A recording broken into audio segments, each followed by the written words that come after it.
Greetings, I'm John the Spirit. I'm Merchant Ezekiel. My introduction to Minecraft 1.20 is with the horrible Greg, and welcome to Sky Greg Recap Super Shorts. In this mod pack, you start with Flight, a netherite hammer, and infinite ores, as well as infinite dirt, cobble, water, and lava. Infinite ores come at first from the random ore generator, which places a random ore on top of itself whenever you break the ore on top. It can generate any ore in the game. It may also generate ancient debris, which is a rare drop, but allows you to get more netherite to fix your netherite hammer. As you can see from the diamond hammer I currently have, we have not found any ancient debris.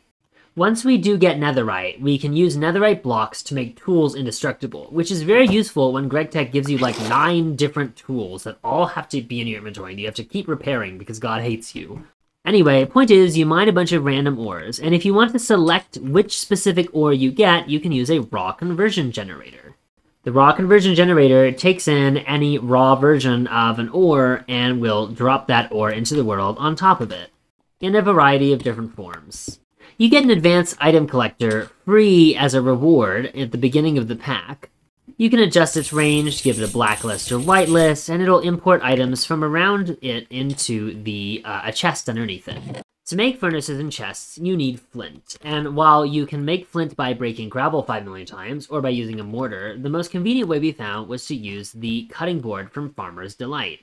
If you have a shovel in your hand, and you right-click on the cutting board while there's gravel on top of it, you'll make flint with a 10% chance, and you'll always get back your gravel. This will use some durability from the shovel. The most convenient way to use it is to put gravel in your offhand and your shovel in your main hand, and then just hold right-click and you will start making flint until your stone shovel runs out of durability. We set up a lot of furnaces. We powered them largely using lava buckets, but in order to get a bucket, you need to make iron plates, and in order to make iron plates, you need tools. The questbook tells you about all 9 tools that you need to work in GregTech. The most convenient resource you can use early on in the game is wrought iron, which is just iron smelted in a furnace. We get an ender pouch as a reward, so I just shove all my 9 items into the chest. They are made often using each other, so the order that the quest book tells you to make them in is not the worst order in the world. The final other quality of life item I want to talk about before we move on to actual GregTech stuff is the infinite block generator. If you search hashtag infinite blocks in EMI, you will see all the blocks that the infinite block generator can replicate. If you put a block on top of it, it will generate those items in its slot, and then a hopper underneath can pull them out. Now let's get into actual GregTech progression. After I mentioned that this mod pack also comes with a free AE2 system with a lot of empty item storage right away. To start your GregTech progression, you need a coke oven. Coke bricks just require coke oven bricks, which require compressed coke clay, which require clay balls and sand in a brick wooden form. To get things like gravel and sand, you can hammer cobble, you can hammer gravel to get sand, you can hammer sand to get dust, and if you right-click with dust on a primitive water condenser, you get clay. And then you can just break the clay to get the clay balls. The brick wooden form is a knife in an empty wooden form. Really, there's a lot of microcrafting in GregTech, but once you have enough compressed clay, you can get all the coke oven bricks you need. To automate the coke oven, you'll need some hatches. To get the wooden barrel for the hatches, you do need sticky resin, but sticky resin comes from cutting down rubber trees, and you start the game with rubber saplings. And of course, you need to make the center of the multi-block, which requires some plates.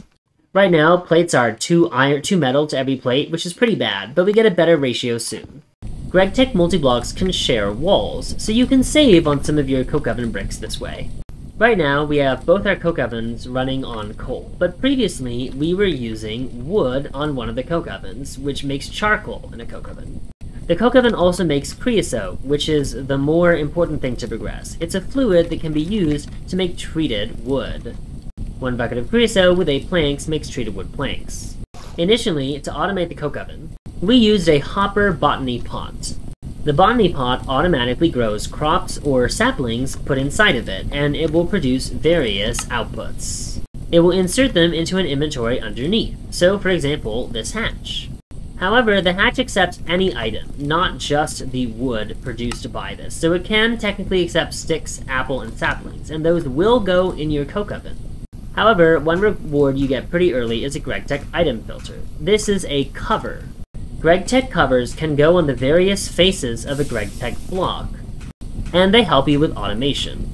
To place a GregTech cover on a face, you can right-click at the center of this little grid to add it to that face. You can remove a cover by right-clicking on it with the crowbar. You can also choose a different face than the one you're looking at by using this grid. The left, top, right, and bottom choose the faces in those directions of the face you're looking at, while the corner slots all allow you to place the cover on the back face. To demonstrate, I'll put a cover on the top face of this hatch like so, and it is now underneath the hopper botany pot, not that you can see it. To adjust the filter, you can right-click on the face with a screwdriver, and then you can drag items into it using EMI or JEI, like, for example, this oak log. Then, anytime an outside object tries to insert into the hatch, it'll have to go through the filter, and if the filter doesn't like what it's inserting, it won't be able to. So if this hopper botany pot has saplings in it for some reason, it won't be able to shove them into the coke oven. Once you have enough treated wood, you can produce the primitive pump, which produces water out of thin air in the pump hatch. To learn how to build a multi-block, you can use the multi-block info recipes, and then press this button to see different layers of the multi-block. The bottom left here tells you what items you absolutely need to make the multi-block work. Clicking on a block will tell you the various options that you can have in that spot. For this multi-block, you have no options. The reason we need that water is so we can fill up these low-pressure steam solid boilers. Boilers take water and some kind of solid fuel and produce steam. Be careful, if you heat up a boiler using a solid fuel and it has no water in it, the moment you put water into it, the boiler will explode. So make sure there's always water in it. Coke is a very good fuel for the low-pressure steam solid boiler because it lasts about 30 minutes. Before we move forward, for progression reasons, Arch needs to replace these low-pressure steam solid boilers with something slightly better. They do work the same, so everything I explain about these boilers will be the same for the low-pressure steam solid boilers. Solid boilers will automatically export their fluids into anything which can accept fluids next to them. For example, this boiler exports into this super tank, while this boiler exports into this pipe.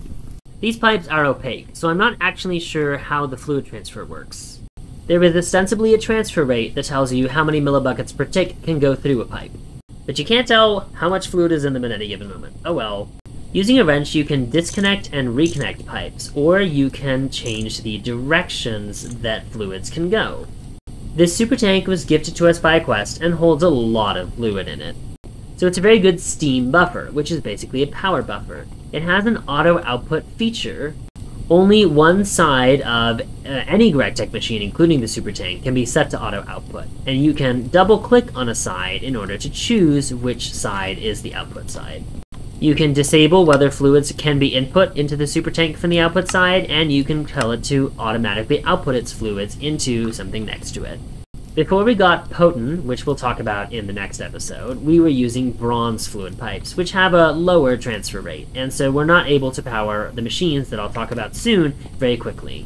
But you do get potent fluid pipes as a reward for quests in this age, so it's pretty easy to just start with them right away instead of using bronze pipes, but bronze pipes are what we started with. Once you have your boilers making steam, you can start powering steam machines.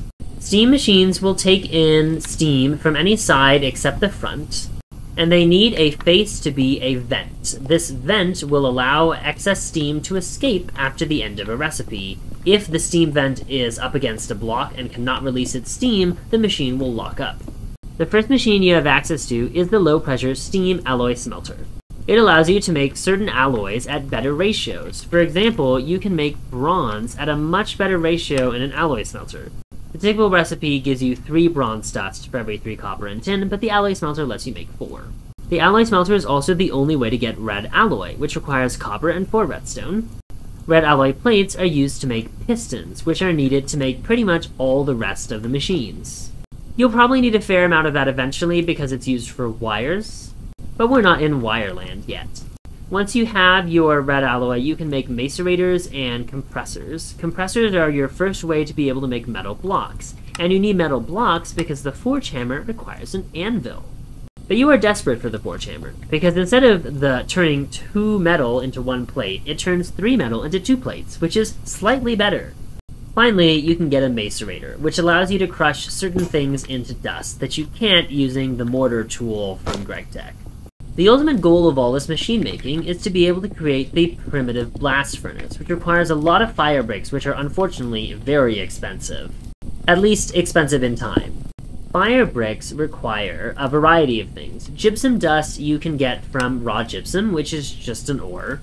You need about 200 of these fire bricks, which come from compressed fire clay, which comes from clay dust and brick dust. Brick dust is best found in a macerator using actual bricks. And you can get clay dust from clay in a mortar, although of course, again, macerating clay will get you 4 clay dust compared to 1 clay dust from a mortar.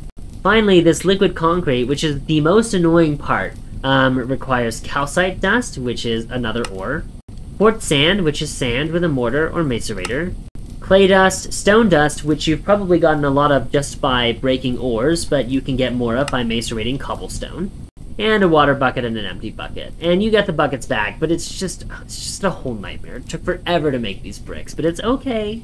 Once you have them all and you make your primitive blast furnace, you make the multi-block basically as follows. It does not accept hatches, I believe. It cannot be automated because it is primitive. And then you can put a variety of different items in it to get steel. The most efficient way we found is wrought iron and coke. When I say efficient, I mean efficient in terms of time. The fastest recipes in the primitive blast furnace take 30 seconds instead of 40, and they require coke to turn your wrought iron into steel. Steel is your first major milestone. And it is the way that we got the high-pressure steam solid boiler. It's tempting to want to upgrade your low-pressure steam solid boilers, but you need rubber sheets to do that, and those are kind of complicated and annoying, so you can just make new ones. It's not that hard. And that's how we got our boilers. Steel is also useful for a lot of other things, which we'll talk about in the next episode.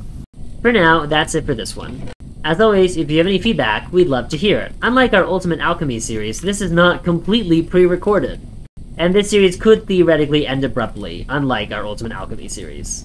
But I do like to record things in relatively real time so that I can share with you and learn what to do and move forward. So anyway, welcome back to normal life, and I'll see you in the next one.